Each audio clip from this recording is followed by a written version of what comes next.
The harsh spring sun blazed across the dusty main street of Redemption Creek, Colorado, as Liam Ingram tightened the cinch on his saddle, his weathered hands moving with practiced precision, despite the whiskey still burning in his blood from the night before.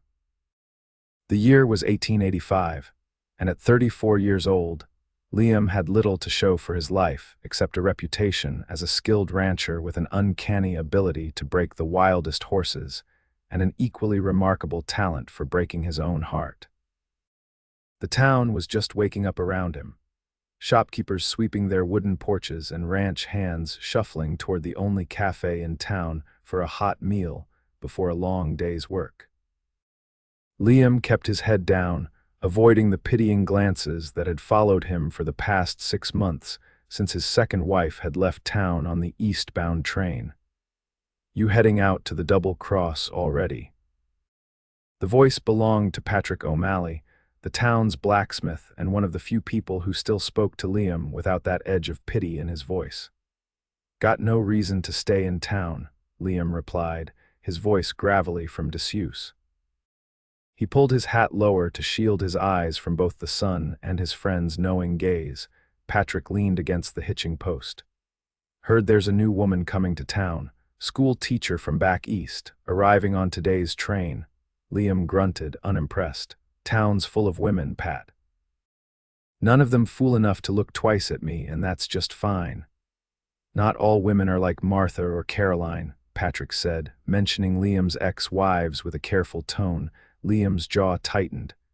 "They were smart enough to leave while they could. I failed them both, just like I told you I would." "You're too hard on yourself. And you talk too much," Liam retorted, though there was no real heat in his words. He mounted his horse with fluid grace that belied his size. "The Double Cross won't run itself." He was halfway out of town when the distant whistle of the approaching train pierced the morning air. Liam pulled his horse to a stop, an inexplicable urge making him turn in his saddle to watch the plume of smoke approaching from the east. He'd been planning to ride straight back to his ranch, but something curiosity, perhaps, or just the need to delay returning to his empty house made him wheel his horse around. He told himself he was just going to buy more ammunition at the general store. He needed it anyway, and it had nothing to do with any school teacher from back east. The train pulled into the station with a screech of metal and a billowing cloud of steam. Liam stayed atop his horse at the edge of the small crowd that had gathered, feeling foolish for being there at all. Mayor Thompson stood at the front, ready to welcome the town's new teacher with all the pomp a frontier town could muster. When she stepped off the train, Liam felt his breath catch. She wasn't what he'd expected. No plain, stern-faced woman in a high-necked dress, but a young woman with rich auburn hair partially contained beneath a fashionable hat. Even from a distance, he could see she stood tall and confident, her posture suggesting she was accustomed to commanding attention. "Miss Natalie Daniels, welcome to Redemption Creek," the mayor announced loudly enough for the entire crowd to hear. Natalie's smile was warm as she surveyed the town, her gaze sweeping over the wooden buildings and the distant mountains before landing, unexpectedly, on Liam. Their eyes locked for just a moment, and he felt an uncomfortable twist in his gut. She didn't look away as most women did, intimidated by his size or his reputation. Instead, she held his gaze with a small, curious smile before turning her attention back to the mayor. Liam turned his horse and rode away, annoyed at himself for the sudden quickening of his pulse. Natalie Daniels was clearly a refined woman from the East, probably raised with all the comforts of civilization. Women like that didn't last in places like Redemption Creek, and they certainly didn't get involved with men like him. 3 weeks later, Liam was standing at the bar of the Rusty Nail Saloon, nursing a whiskey and doing his best to ignore the rowdy Saturday night crowd. He came to town only when necessary, usually to sell cattle or buy supplies, but tonight he'd needed the distraction. The Double Cross was doing well better than it had in years, but the empty house still haunted him. "Mr. Ingram," a clear, feminine voice cut through his thoughts. He turned, surprised to find Natalie Daniels standing beside him. Up close, she was even more striking. Her eyes were a deep emerald green, intelligent and direct. "Miss Daniels," he replied, tipping his hat slightly. "Saloons aren't usually where school teachers spend their evenings." She smiled, unruffled by his gruff tone. "And yet, here I am. I've been in town 3 weeks, and you're the only person I haven't had a chance to meet properly."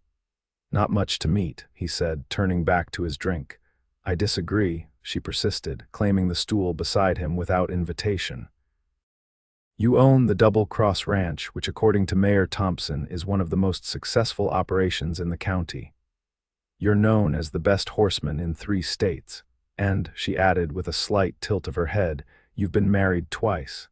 Liam's hand tightened around his glass. "Town gossip works fast. Small towns always do," she said matter-of-factly. "I'm curious about you, Mr. Ingram." "Don't be," he said sharply.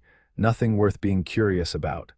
She signaled to the bartender for a drink of her own, earning surprised looks from several patrons. A respectable woman in a saloon was unusual enough. Ordering a drink was downright scandalous. "I'll decide what's worth my curiosity," she replied evenly. When her whiskey arrived, she took a small sip without flinching, further surprising him. "I'm not what you expected, am I?" Despite himself, Liam felt a reluctant smile tug at his lips. "No, madam, you are not. Good, I've spent my entire life confounding expectations." She took another sip. "I came to Redemption Creek because I wanted something different from Boston, something real. And a dusty frontier town full of cattle ranchers and miners seemed real to you. More real than Boston drawing rooms full of people who say one thing and mean another," she said with unexpected bitterness. Then her expression cleared. "Besides, these children need education as much as any in Boston, perhaps more." Liam studied her for a moment. "You won't last," he said, but the words held no malice, just a statement of what he believed to be fact. "That's what they said in Boston when I announced I was coming west," she replied with a shrug. "And yet here I am. Winter's coming," he warned. "Winters here can break even the strongest spirits." She met his gaze directly. "I'm not easily broken, Mr. Ingram." Something in her tone made him believe her. "Liam," he said after a moment, "if you're going to sit here drinking whiskey with me, you might as well call me Liam." "Liam," she repeated, and he found he liked the way his name sounded in her voice. "And I'm Natalie." They sat in surprisingly comfortable silence for a few minutes before she spoke again.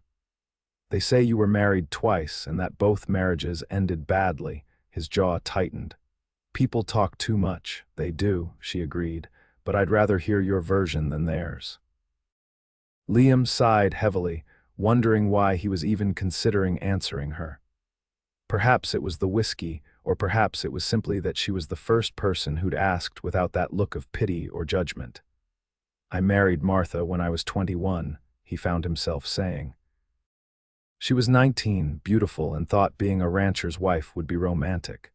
Reality was harder, long days alone while I worked, harsh conditions, no luxuries." He took a deep drink. "She stuck it out 3 years before deciding she'd made a mistake, left on the eastbound train." Natalie nodded, her expression thoughtful rather than pitying. "And your second wife, Caroline," he said, the name still causing a twinge of regret, "met her 4 years later. She was a widow with a young son, thought I'd learned my lesson, thought I knew how to be a better husband." He stared into his glass. "I was wrong. She lasted 5 years before she took her boy and left, said I was a good man but that I didn't know how to love properly, said I kept too much locked away." "And what do you say?" Natalie asked quietly. Liam met her gaze, surprised by the question. No one had ever asked for his perspective before. "I say they were right to leave. I failed them both. I'm good with horses, good with cattle, but not with wives." Natalie considered this, swirling the amber liquid in her glass. "Perhaps you simply hadn't found the right woman to fail." He let out a short, surprised laugh. "That's an odd way of looking at it." "Is it? We all fail, Liam. The question is whether we find someone worth failing with, someone who sees our failures as part of who we are rather than reasons to leave." Before he could respond, a commotion near the door drew their attention. 3 men had entered, trail-worn and rough-looking. Liam tensed immediately, recognizing trouble. "Who are they?" Natalie asked quietly. "Trouble," Liam replied, instinctively shifting to put himself between her and the newcomers. "Cattle rustlers, by the look of them." The men swaggered to the bar, shouldering people aside. The largest of them, a man with a scar running down his cheek, spotted Natalie and grinned, revealing tobacco-stained teeth. "Well, well," he drawled. "Didn't expect to find such a pretty thing in this dump." "Move along," Liam said evenly, his hand casually moving closer to his holstered revolver. The scarred man's grin faded. "You speaking for her, mister? I'm speaking for myself," Natalie said before Liam could respond. She stood, gathering her shawl around her shoulders. "And I was just leaving." "Good night, Liam. Thank you for the conversation." She moved to step past the men, but the scarred man grabbed her arm. "Now, that's not friendly. We just got here." In one fluid motion, Liam was on his feet, his hand closing around the man's wrist with crushing pressure. "Let go," he said quietly, his voice carrying a deadly calm that made the saloon fall silent. The man winced but tried to maintain his bravado. "This ain't your business, cowboy. I'm making it my business," Liam replied. "Now let go of the lady and walk away, or I'll break something you'll miss having." For a tense moment, it seemed the man might fight, but a flicker of recognition crossed his face. "You're Ingram from the Double Cross." Liam said nothing, just maintained his grip. The man released Natalie's arm. "No harm meant," he muttered. "Just looking for some friendly company." "Look elsewhere," Liam suggested coldly, releasing the man's wrist. Natalie stood perfectly still throughout the exchange, showing no fear. When the man backed off, she straightened her sleeve with dignity. "If you'll excuse me, gentlemen, I have lessons to prepare for Monday." Liam followed her out of the saloon, glancing back to ensure the men weren't following. The night air was cool and crisp, stars scattered across the vast Wyoming sky like diamonds on black velvet. "You shouldn't be walking alone," Liam said, falling into step beside her. "I've walked these streets every night for 3 weeks," she replied. "Nothing has happened to me yet." "You haven't had men like that watching you before," she glanced at him. "Are you offering to escort me home, Mr. Ingram?" Despite the tension of the moment, he found himself smiling slightly. "I believe I am, Miss Daniels." They walked in silence for a few minutes, the only sounds their footsteps on the wooden sidewalk and the distant piano from the saloon. The schoolhouse where Natalie lived in an adjoining room was on the edge of town, a lonely but sturdy building painted white. "Thank you," she said as they reached her door. "Though I could have handled those men." Liam raised an eyebrow skeptically. Natalie smiled and, to his astonishment, reached into her pocket and pulled out a small Derringer pistol. "Boston may be civilized, but it isn't always safe. My father taught me to shoot when I was 12. Liam stared at her, then let out a genuine laugh. "You are full of surprises, Natalie Daniels." She tucked the pistol away. "Life's more interesting that way, don't you think?" He nodded, suddenly aware of how close they were standing, of the moonlight catching in her auburn hair. She smelled faintly of lavender and paper, an odd but appealing combination. "I should go," he said, taking a step back.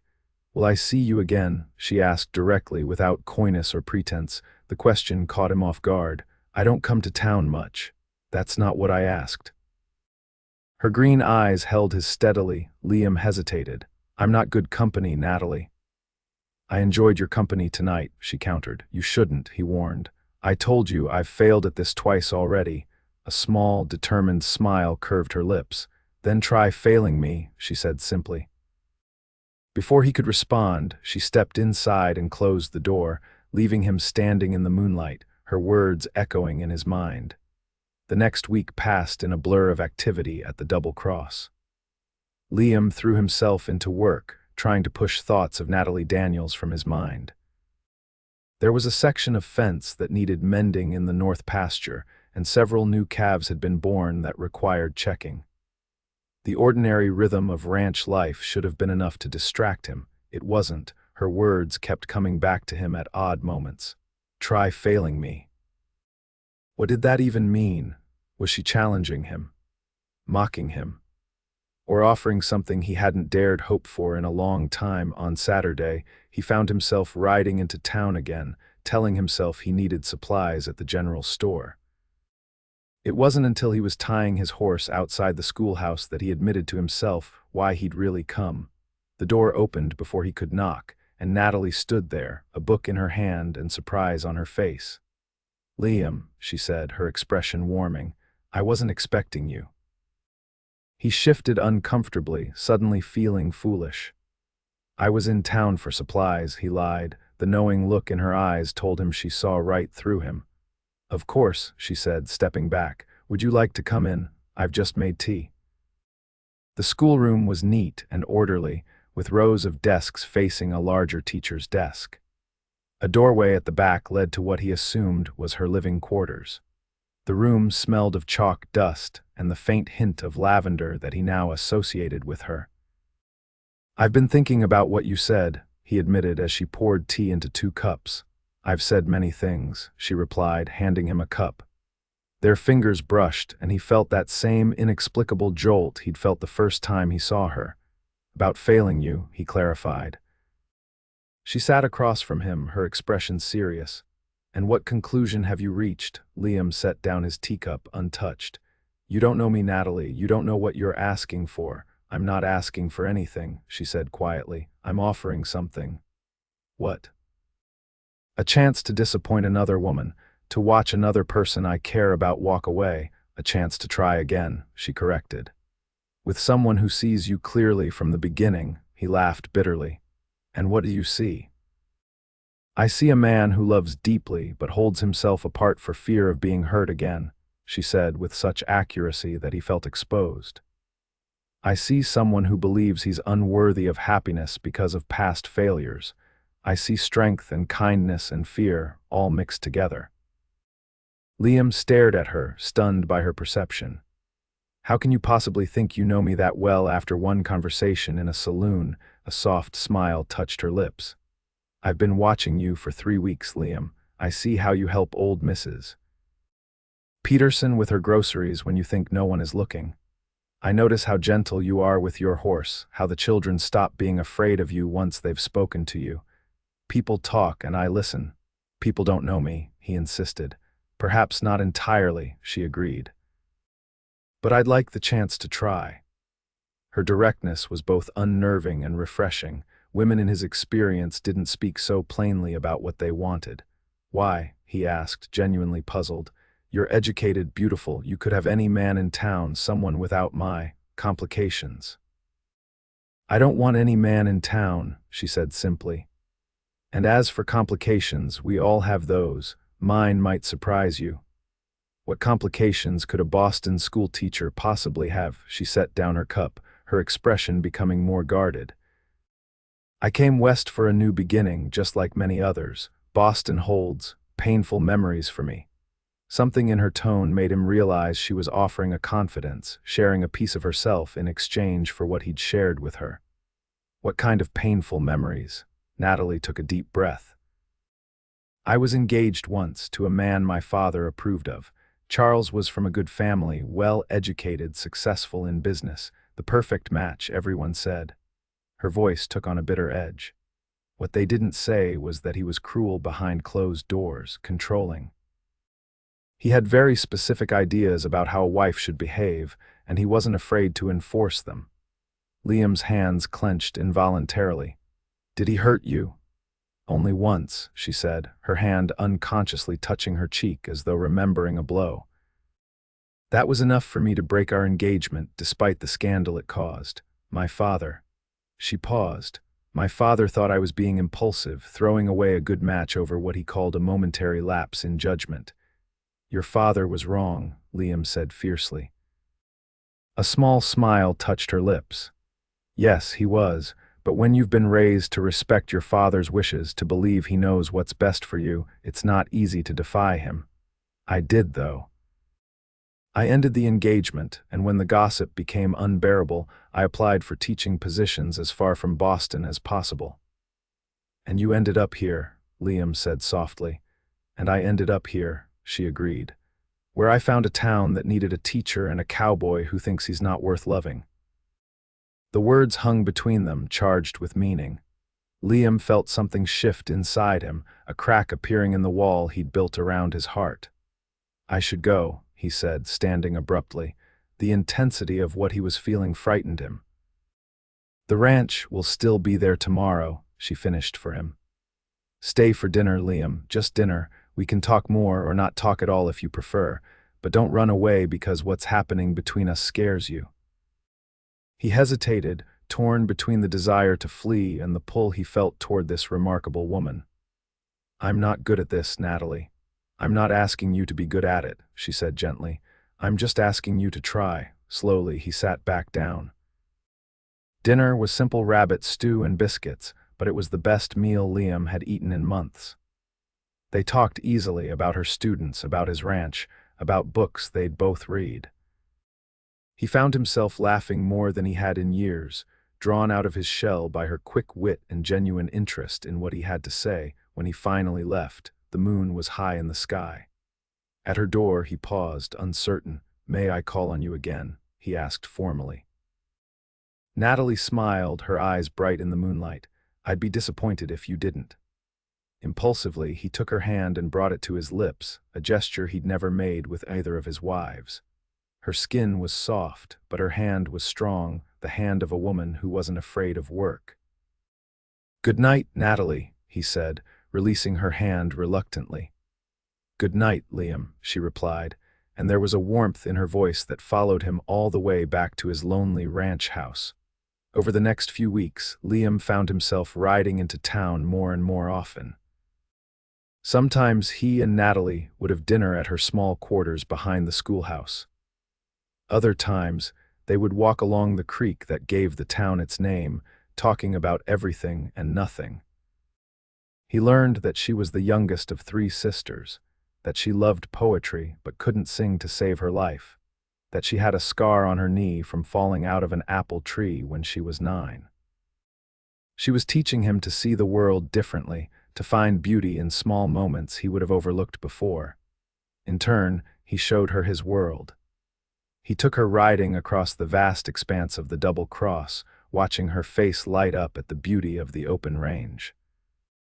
He taught her to read tracks, to tell the difference between various animal prints in the dirt. They watched a sunset from his favorite ridge, the sky painted in impossible shades of orange and pink. The town noticed, of course. Gossip spread quickly, with some approving of the match and others wagering on how long it would be before the schoolteacher realized she'd made a mistake, just like his previous wives. Liam tried not to listen to the talk, but old insecurities died hard. What if they're right? He asked Natalie one evening as they sat on her porch, watching fireflies dance in the gathering dusk. Who? She asked, though he suspected she knew exactly what he meant. The people who say, I'll just disappoint you like I disappointed Martha and Caroline. That you'll leave too once you realize I'm not what you thought. Natalie turned to face him fully, her expression serious in the fading light. Liam, do you know why your previous marriages failed? He shrugged uncomfortably. Because I'm not good at being a husband. Because I work too hard, talk too little, keep too much inside. No, she said firmly. They failed because you married women who wanted to change you, and you married them hoping they could fix something in you that you thought was broken. The accuracy of her assessment stunned him into silence. I don't want to change you, she continued softly. And I don't think you're broken. I think you're exactly who you're supposed to be, a man who loves deeply but carefully, who works hard because he cares about doing things right, who says little but means every word. He stared at her, feeling as though she was seeing straight through to his soul. How can you be so sure? She reached out and took his hand, her fingers warm against his. Because I see you, Liam, not who I want you to be or who you think you should be, just you. Something broke open inside him at her words, a dam he'd built years ago giving way. Before he could think better of it, he leaned forward and kissed her. Her lips were soft and warm, responding to his with an eagerness that sent heat coursing through his veins. Her hands came up to frame his face, holding him as though she never wanted to let go.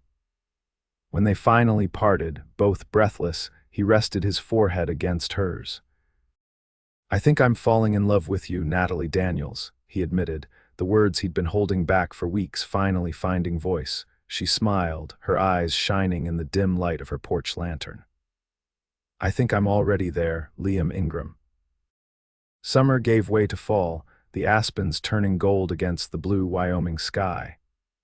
Liam and Natalie fell into a rhythm, their lives beginning to intertwine in ways both expected and surprising. She continued teaching, but spent weekends at the Double Cross. He found himself rearranging his work schedule to allow more time in town during the week.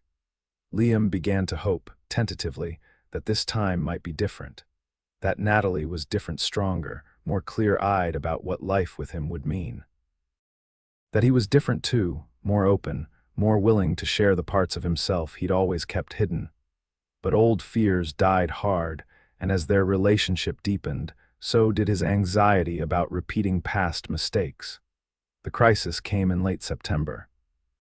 Liam had been working with a particularly difficult stallion, a magnificent black horse with a wild streak that reminded him too much of himself. After a week of careful training, the horse had finally allowed Liam to ride him, a breakthrough that filled him with satisfaction. He rode into town that evening, eager to share the news with Natalie. As he approached the schoolhouse, he saw her standing outside with a well-dressed stranger, a man about his own age, handsome in a polished, Eastern way. Something cold and familiar settled in Liam's gut as he watched them talk. Natalie was smiling, her hand occasionally touching the man's arm in a gesture of familiarity that made Liam's jaw clench. He almost turned around, almost rode back to the Double Cross to lick his wounds in private. It would be easier that way, to assume the worst, to protect himself from what seemed inevitable. But Natalie had taught him something about courage these past months, about facing fears rather than running from them. He dismounted and approached them, his face carefully neutral. Natalie's face lit up when she saw him. "Liam, I was hoping you'd come today." She reached for his hand, drawing him closer. "This is Edward Phillips, an old friend from Boston. Edward, this is Liam Ingram." The man extended his hand, his smile seeming genuine enough. "A pleasure to meet you, Mr. Ingram. Natalie has told me so much about you in her letters." Liam shook the offered hand, noting the soft palms that had never known hard labor. "Letters? Edward and I grew up together," Natalie explained. "We've been corresponding since I came west. He's on his way to San Francisco on business and decided to stop and see how I was faring in the wilderness, as he calls it." "And I see you're faring exceptionally well," Edward said warmly. "You look happier than I've seen you in years, Natalie." "I am happy," she agreed, squeezing Liam's hand. "Redemption Creek has been good for me." "So I see," Edward replied, his gaze moving between them with understanding. "Well, I won't intrude on your evening. My train leaves at 8 tomorrow morning. You'll come for breakfast before you go?" Natalie asked. "I wouldn't miss it. 7 o'clock. When she nodded, he tipped his hat to them both. "Until tomorrow, then. Mr. Ingram, a pleasure." As Edward walked away toward the town's small hotel, Liam stood rigid, old insecurities churning inside him. "You're upset," Natalie observed once they were alone. "No," he said automatically, then sighed. "Yes, I don't know." She led him inside, closing the door behind them. "Tell me what you're thinking, Liam." He paced the small room, struggling to articulate the tangle of emotions inside him. "He's like you," he said finally. "Educated, well-spoken, from your world," understanding dawned in her eyes. "And you think I'd prefer someone like him to you?" It wasn't a question, but he answered anyway. "Wouldn't most women?" "I'm not most women," she reminded him gently. "And Edward is a dear friend, nothing more." "He's actually engaged to my oldest friend, Margaret." Relief flooded through him, followed quickly by shame. "I'm sorry," he said quietly. "Old habits." Natalie approached him, placing her hands on his chest. "Liam, look at me," he did, finding only warmth and affection in her green eyes. "I love you," she said simply. Not because you're some idea of who I think you should be, but because of who you are, because you're honest and kind and strong, because when you love, you do it with your whole heart, even though it terrifies you." Her words washed over him like a healing balm. "I don't deserve you," he whispered. "Love isn't about deserving," she countered. "It's about choosing every day to see the best in each other even when it's hard, and I choose you, Liam Ingram. I choose your silences and your strengths, your fears and your courage." He gathered her in his arms, burying his face in her hair, breathing in the scent of lavender that had become home to him. "I love you, Natalie Daniels, more than I thought possible." She tilted her face up to his, her eyes shining. "Then believe in that love, believe it can be enough." As he kissed her, Liam allowed himself to believe, truly believe, that this time would be different, that they would be different together. After Edward's departure the next morning, Liam and Natalie settled into a new phase of their relationship. The visit from her past seemed to have cleared something between them, a final barrier falling away. October brought crisp days and cold nights, the promise of winter in the air. The double cross was in good shape for the coming season, the cattle fat from summer grazing, the hay barns full. Liam found himself looking toward the future with hope rather than dread. On a bright Saturday morning, he rode into town with a purpose, stopping first at the general store where he spoke privately with the owner, Thomas Wilson, for several minutes before making his purchase. Natalie was surprised when he suggested a picnic rather than their usual dinner at her quarters, especially given the chill in the air. But she agreed readily, bundling up in a warm coat and scarf as he helped her onto his horse. He took her to their ridge, the highest point on the Double Cross property, where the view stretched for miles in every direction. The grass was golden now, the trees blazing with autumn colors, and the distant mountains were already dusted with the first snow of the season. They spread a blanket on the ground, sheltered from the wind by a large boulder, and shared the meal. Natalie had packed fried chicken, biscuits, and apple pie still warm from her oven. As they finished eating, Liam found himself growing uncharacteristically nervous. He stood, walking to the edge of the ridge, gazing out at the land that had been his life for so long. "When I first bought this ranch," he said, his back to her, "I was 20, full of dreams and not much sense. Everyone said I was too young, that I'd fail.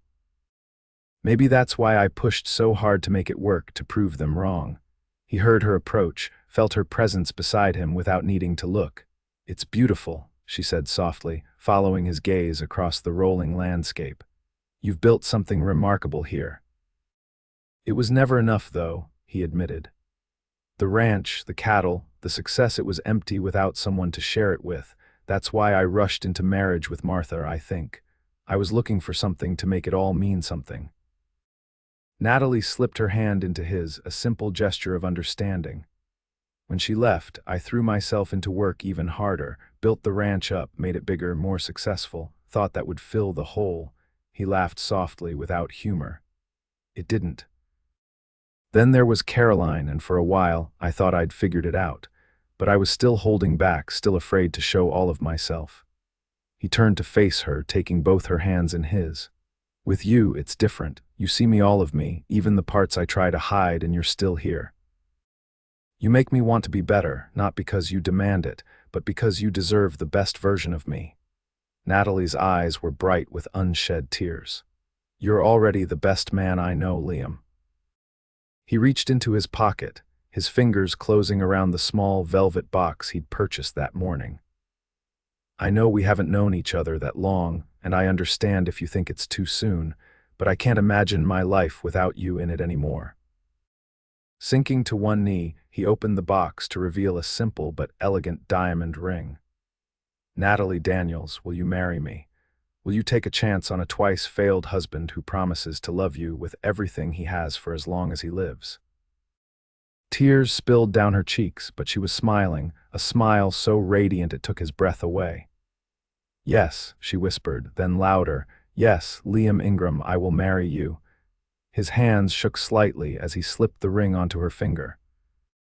It fit perfectly, catching the autumn sunlight as he rose to his feet and pulled her into his arms. I'll probably make mistakes, he warned, even as joy surged through him. I'm still learning how to do this right. We'll learn together, she promised, reaching up to touch his face.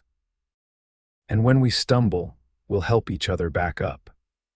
As he kissed her there on the ridge, with the vast Wyoming sky above them and the land he loved spreading out around them, Liam finally believed that some failures could lead to the greatest success of all. They were married on Christmas Eve, 1885, in the small church in Redemption Creek. Snow fell gently outside, transforming the town into a winter wonderland, but inside, warmth and joy filled every corner. Natalie wore a cream-colored dress that had been her mother's, altered by the town's seamstress to fit her perfectly. A crown of winter holly adorned her auburn hair, which fell in loose waves down her back. When Liam saw her walking toward him down the aisle, a lump formed in his throat at her beauty, and the love shining in her eyes. The entire town turned out for the occasion, even those who had wagered against their relationship lasting. Patrick O'Malley stood proudly as Liam's best man, while Edward, who had returned for the ceremony, gave Natalie away in the absence of her father, who had refused to attend what he considered an unsuitable match. "I, Liam, take you, Natalie," he said, his voice steady despite the emotion threatening to overwhelm him, "to be my wife, to have and to hold from this day forward, for better, for worse, for richer, for poorer, in sickness and in health, to love and to cherish, till death do us part." When it was Natalie's turn, she added her own words to the traditional vows. "I promise to stand beside you in all things, to see you as you truly are and love you for it, to remind you of your strength when you forget it, and to build a life with you that's richer and fuller than either of us could create alone." As the minister pronounced them husband and wife, cheers erupted throughout the church. Liam kissed his bride, pouring into that kiss all the love and gratitude he felt for this remarkable woman who had seen past his defenses to the man beneath. The celebration continued at the Rusty Nail Saloon, transformed for one night into a respectable venue for a wedding reception. There was music and dancing, food and drink, laughter and tears of joy. Even the three rough men who had caused trouble months before raised their glasses in toast to the couple, their respect for Liam evident. As midnight approached, Liam and Natalie slipped away from the celebration, boarding the sleigh that would take them to the double-cross their home now, together. Snow continued to fall as they rode through the darkness, tucked beneath warm furs, the only sound the jingling of bells on the horses' harnesses and the soft shushing of runners against snow. "Are you happy?" Liam asked, his arm tight around his wife, still scarcely believing that she was truly his. Natalie looked up at him, her face glowing in the moonlight that broke occasionally through the clouds. "Happier than I ever thought possible," she assured him. "Are you?" He kissed her, gentle and reverent. "I never knew I could feel like this," he admitted. "Like everything before was just preparation for finding you." When they reached the ranch house, Liam lifted her from the sleigh and carried her across the threshold, a tradition he'd observed with his previous wives, but which now felt infused with new meaning. The house had been transformed in the days leading up to the wedding. Natalie had brought her books and personal belongings, adding touches of color and warmth to rooms that had been functional but sparse. A Christmas tree stood in the corner of the main room, decorated with paper stars made by her students and candles that cast a golden glow over everything. "Welcome home, Mrs. Ingram," Liam said, setting her gently on her feet. Natalie's smile was radiant as she took in the room, the tree, the man before her. "Our home," she corrected, reaching up to touch his face. "Ours together." Later, as they lay entwined in the big bed that no longer felt empty and cold, Liam marveled at the turn his life had taken. 6 months ago, he had been a man convinced he was destined to be alone, that he was incapable of being what a woman needed. Now, with Natalie's head resting on his chest, her breathing deep and even in sleep, he felt whole for the first time in his life. "Thank you," he whispered into the darkness, not sure if he was speaking to Natalie, to God, or to whatever twist of fate had brought her into his life. Thank you for not giving up on me. Spring came to the double cross in a rush of green, the land awakening from its winter slumber with an exuberance that matched Liam's own renewed spirit. The first months of marriage had been everything he'd hoped for and more, a partnership that strengthened both of them. Natalie continued teaching, riding to town each morning and returning to the ranch each afternoon. The arrangement raised some eyebrows. At first, most women would have given up their careers upon marriage, but the town soon adjusted to the unusual situation, especially as they saw how happy the couple was. Liam found himself changing too, opening up in ways he never had before. He talked more, sharing thoughts and feelings he would have kept locked inside in the past. He listened better, truly hearing Natalie's ideas and perspectives rather than just nodding along. Together, they made decisions about the ranch, about their future, about the life they were building.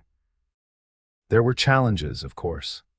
Their first real argument came in April, over whether to expand the ranch by purchasing neighboring land that had come up for sale. Liam wanted to seize the opportunity, Natalie worried about taking on too much debt. The disagreement simmered for days, with both of them retreating to old patterns, Liam growing silent, Natalie becoming overly analytical. But unlike his previous marriages, where conflicts had driven wedges that eventually became unbridgeable, this time was different. On the third night of tension, Liam found Natalie sitting alone on the porch, staring at the stars. "I'm sorry," he said simply, sitting beside her. "You're right to be cautious. I get caught up in the dreams sometimes and forget to consider the practical side." She turned to him, surprise and relief evident in her expression. "And I'm sorry for being so rigid. It's a good opportunity, and you know this business better than I do." They talked then, really talked, finding a compromise that addressed both their concerns. They would buy half the offered land now, with an option to purchase the rest in 2 years if the ranch's profits continued to grow. It was a small victory, but a significant one. They had faced a challenge and come through it stronger, setting a pattern that would serve them well in the years to come. In May, just as the wildflowers were beginning to carpet the meadows of the Double Cross, Natalie shared news that filled Liam with both joy and terror. She was expecting their first child, due around Christmas. "A baby," he repeated, stunned, when she told him one evening as they sat on the porch watching the sunset. "Yes, a baby," she confirmed, taking his hand and placing it on her still flat stomach. "Our baby," fear flickered through him. "What if I'm not a good father? I never had much of an example. My own father was gone more than he was present." Natalie's expression softened with understanding. "You'll be a wonderful father, Liam. You're patient and kind and strong, all the things a child needs. And we'll figure it out together, just like we've figured everything else out."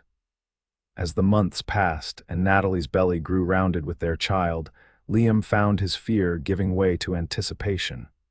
He built a cradle with his own hands, carefully sanding each piece until it was satin smooth. He read books on child care that Natalie ordered from back east. He talked to the ranch hands who had children, soaking up their advice and stories.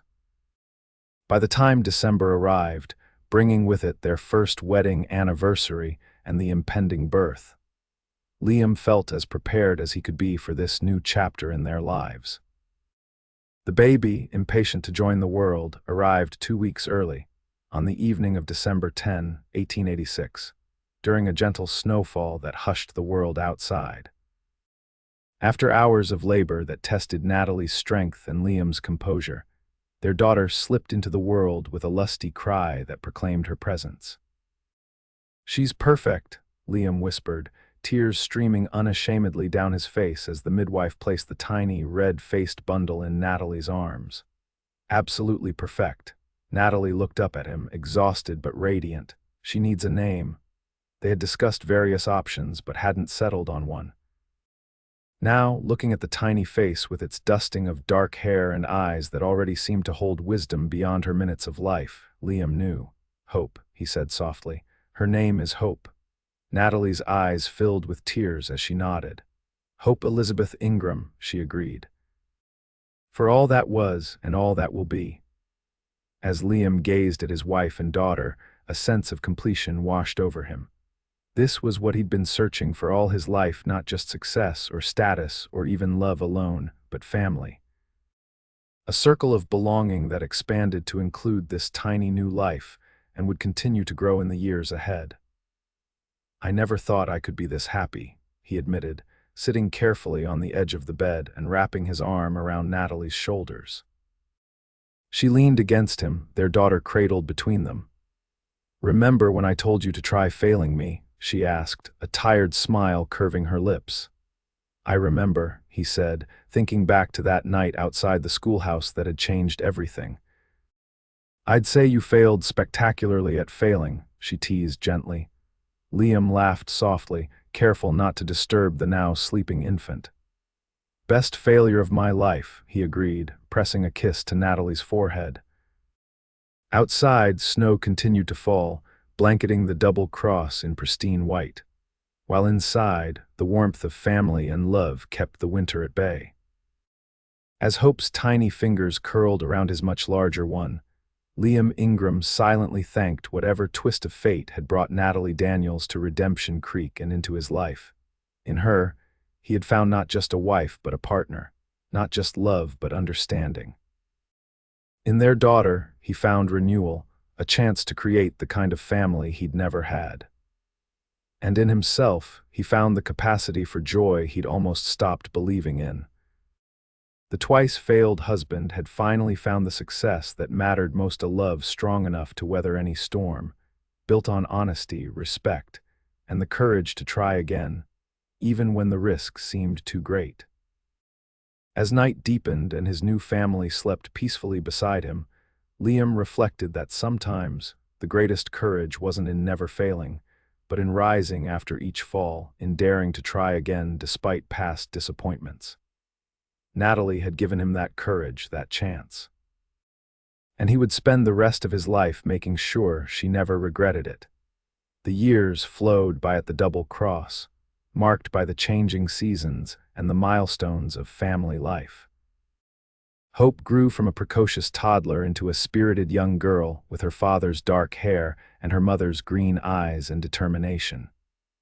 She was joined 2 years after her birth by a brother, Thomas Liam Ingram, a quieter soul with a gentle nature and his father's gift with horses. The ranch prospered under Liam and Natalie's joint stewardship. They did eventually buy the remaining land they'd once argued about, expanding the Double Cross into one of the most successful operations in the territory. Natalie continued teaching for several years before reluctantly stepping back, when managing both the school and the growing ranch became too demanding. But she found other ways to contribute to the community, starting a lending library that operated out of a corner of the general store and organizing literacy classes for adults who'd never had the opportunity to learn to read. Liam watched his wife's continued growth with pride and admiration. The woman who had challenged him to try failing her remained a constant source of strength and inspiration, her intelligence and compassion touching everyone around her. Their marriage wasn't perfect, they argued, they miscommunicated, they sometimes hurt each other unintentionally. But unlike his previous marriages, these challenges never threatened the foundation they'd built together. They had learned to fight fairly, to listen truly, to apologize sincerely, and to forgive completely. On their 10th anniversary, Liam surprised Natalie with a trip to San Francisco, leaving the children in the capable hands of their foreman's wife for 2 weeks while they experienced the excitement of the growing city. They attended the opera, dined in fine restaurants, and walked arm in arm along the bustling waterfront. But by the end of their stay, both were eager to return to the Double Cross, to the life they'd built together on the Wyoming plains. "I thought I might miss Boston sometimes," Natalie confessed as they traveled home on the train, the rhythmic clacking of wheels on tracks a soothing backdrop to their conversation. The culture, the convenience, the society, but I don't, not anymore. Liam covered her hand with his. You've created your own culture in Redemption Creek, your library, your adult education program. You've brought books and ideas to people who never had access to them before. She smiled, leaning her head against his shoulder. We've built a good life, haven't we? The best life, he agreed, thinking of their thriving ranch, their beautiful children, the community that had embraced them both. Better than I ever dreamed possible. As the train carried them back toward Wyoming, Liam reflected on the journey that had brought him here. From a young man determined to prove himself, to a twice-failed husband convinced he was destined to be alone, to this, a man surrounded by love, secure in his place in the world, at peace with his past and hopeful for his future. It hadn't been an easy road. There had been pain and loss, mistakes and regrets. But every step, even the missteps, had led him to Natalie, to Hope and Thomas, to the life that now felt so right it was hard to imagine it could have been any other way. The train whistle sounded, announcing their approach to Cheyenne, where they would transfer to the stagecoach for the final leg of their journey home. Natalie straightened, gathering her things, her movements still graceful after all these years. "What are you thinking about?" she asked, noticing his contemplative expression. Liam smiled, the lines at the corners of his eyes crinkling. "I was thinking about failing," he said, "about how what looks like failure can sometimes be the path to something better than success." Understanding dawned in her eyes, and she leaned forward to kiss him gently. "You never failed me, Liam Ingram, not once in all these years." "I came close a few times," he reminded her with a wry smile, thinking of their arguments, the times his old fears had resurfaced, the occasions when he'd retreated into silence rather than sharing his thoughts.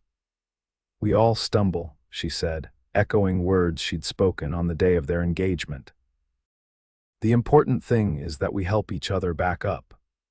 As they left the train and made their way through the bustling Cheyenne station, Liam kept his hand at the small of Natalie's back, a gesture of protection and connection that had become second nature over their years together.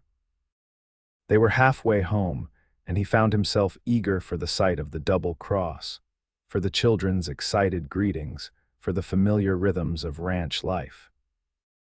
But most of all, he was grateful for the woman beside him, who had seen possibility where others saw only risk, who had offered love without conditions when he'd needed it most.